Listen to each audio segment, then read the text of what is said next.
It was 6:17 a.m. in Greenwood Hills, the kind of suburb where nothing ever happens until something does.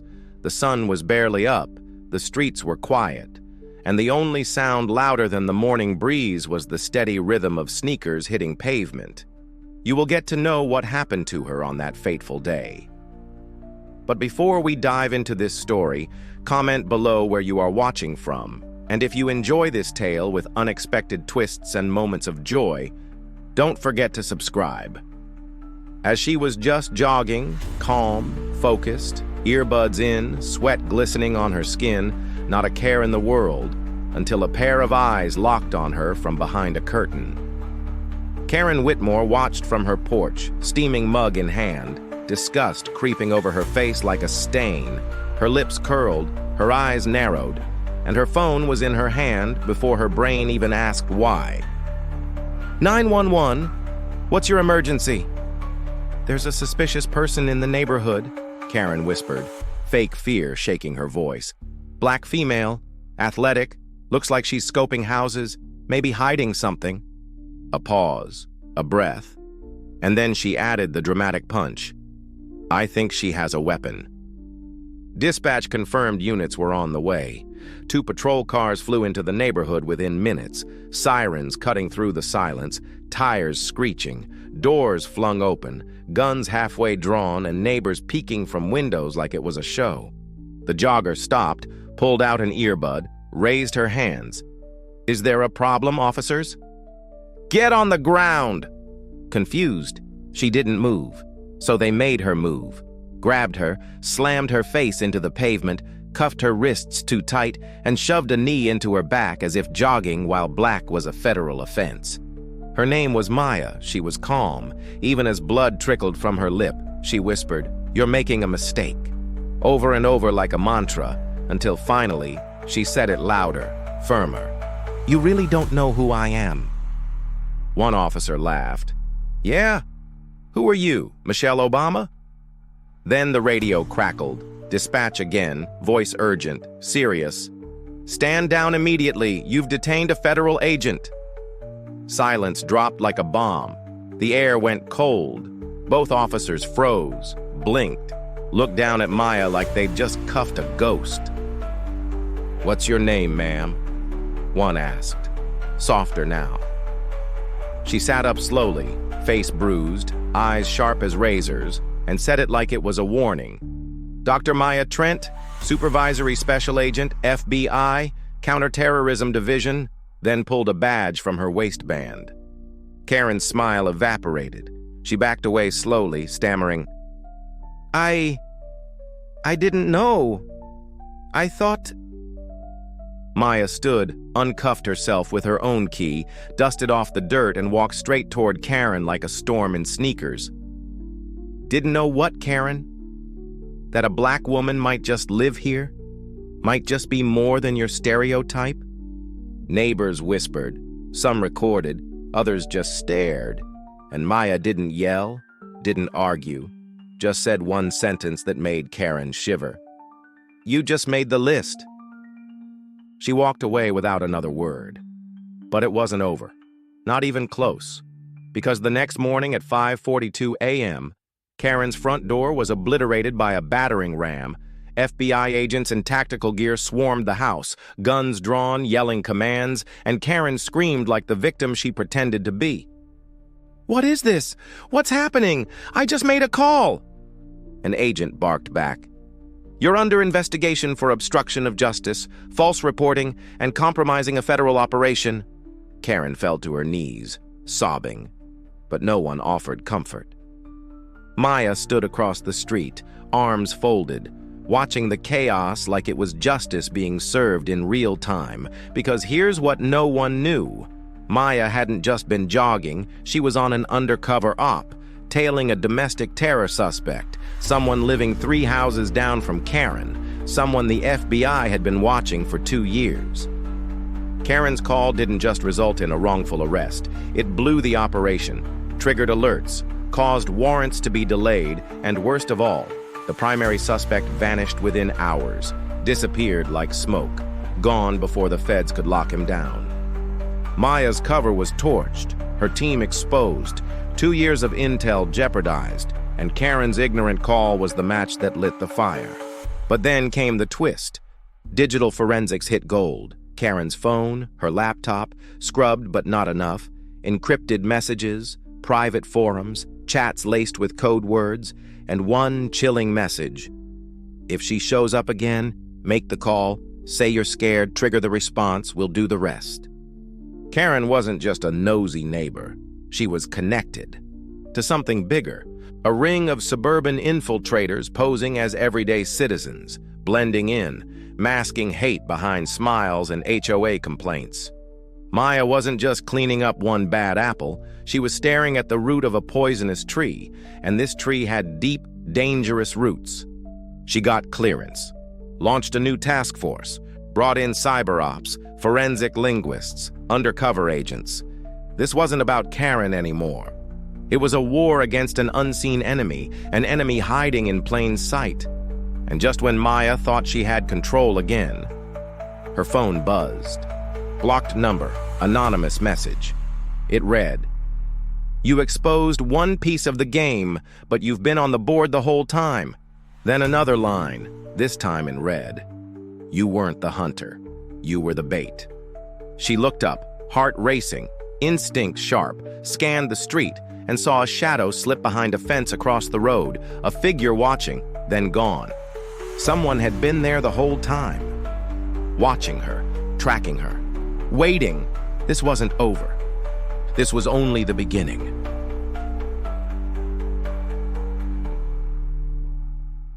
The message haunted her. You were the bait. It echoed in her head like a siren in the night. Maya didn't sleep, couldn't. Something in her gut said this wasn't just another threat. This was deeper, targeted, personal. She walked into the bureau before sunrise, silent, eyes locked, mission mode, no greetings, straight to her office, threw the encrypted message on the screen, brought in cyber forensics, told them, "Burn every layer, I want to see what's underneath." They ran it, traced it, bounced off 6 countries, masked through the dark web, anonymous but deliberate, and then they found something hidden in the code. A signature, not a name, but a symbol, embedded deep, almost invisible. It read, Orion. Maya froze, because that wasn't just a code name. It was a ghost, a buried file from decades ago, a covert Black Ops unit that went off the grid and was supposedly dismantled, except now it was here, staring her in the face.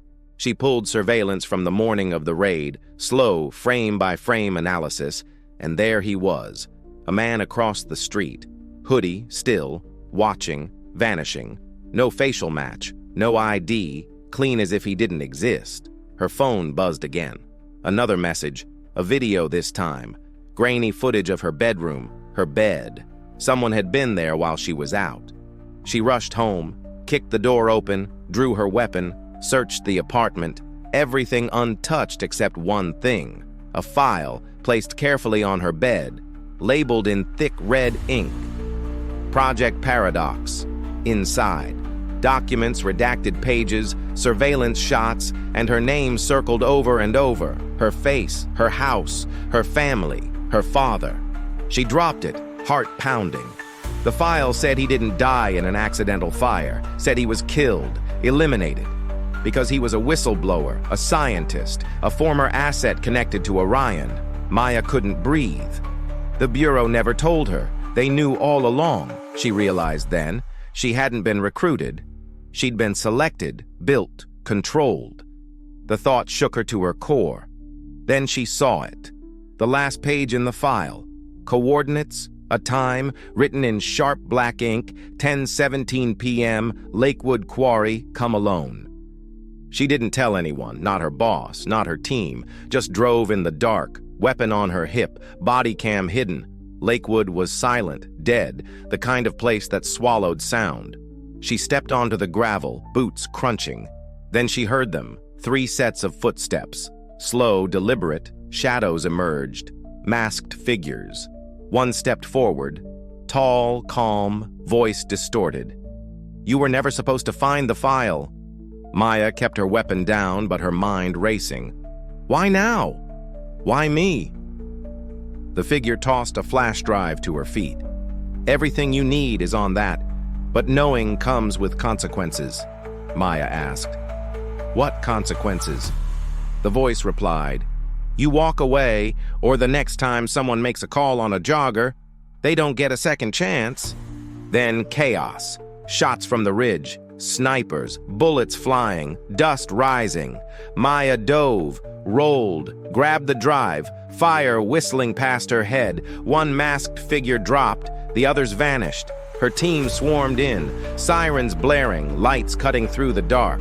Maya ran to the downed figure, pulled the mask off.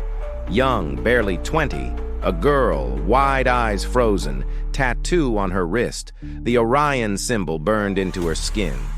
But something else, a scar, identical to Maya's, same shape, same spot. Her phone rang. It was Riley. He'd cracked the drive. You better sit down, he said, but she didn't, he continued. It's not just names, it's not just agents, it's bloodlines, a project buried so deep even I thought it was myth. Maya stared at the screen, names scrolled fast, all linked, connected like vines in a web. Then she saw it. Maya Trent, her name, top of the list, file tagged with one word, primary asset. Riley's voice was low, shaken. You weren't hunting Orion, Maya, you are Orion.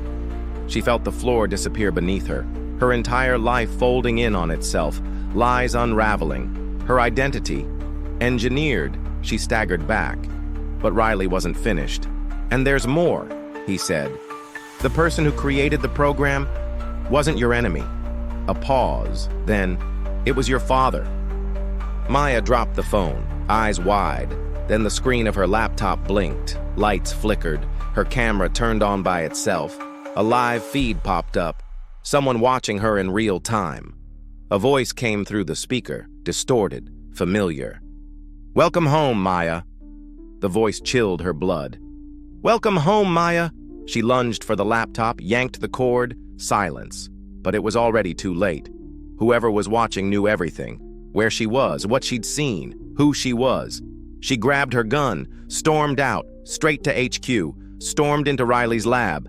Trace that signal. He was already doing it, fingers flying, sweat on his brow. It's not external, he said. The signal came from inside this building. She froze, every nerve on edge. Someone inside the FBI was part of Orion. She scanned the list again.